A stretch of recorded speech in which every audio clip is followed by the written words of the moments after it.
Hello and welcome to this Glasgow City Council Technical Teachers wood grain rendering. In this case we're going to look at pine or softwood hardwood cylinders. We've got the first sketch sitting there.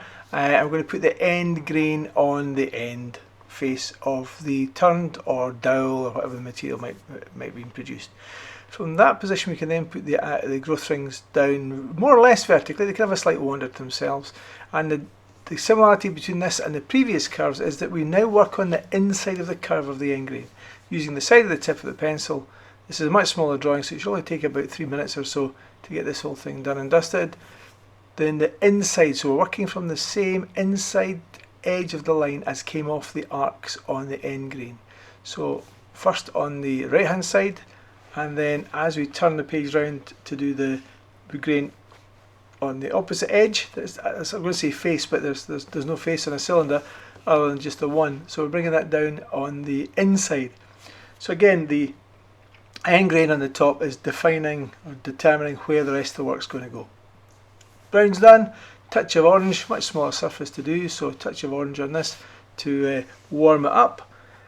There will be a graduation of tone in terms of shading etc on this, but at the moment I'm just going for a straightforward flat, everything the same.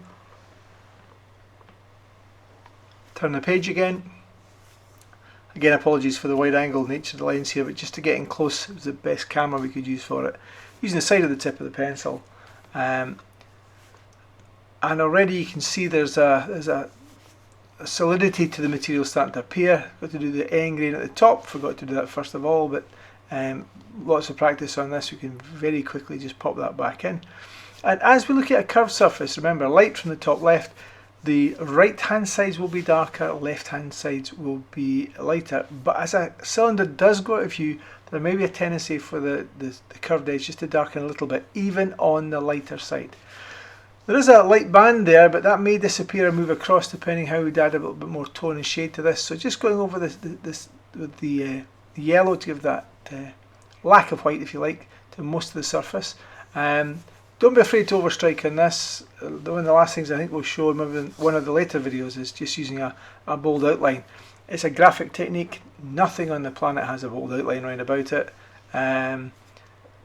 but it does make the object stand out.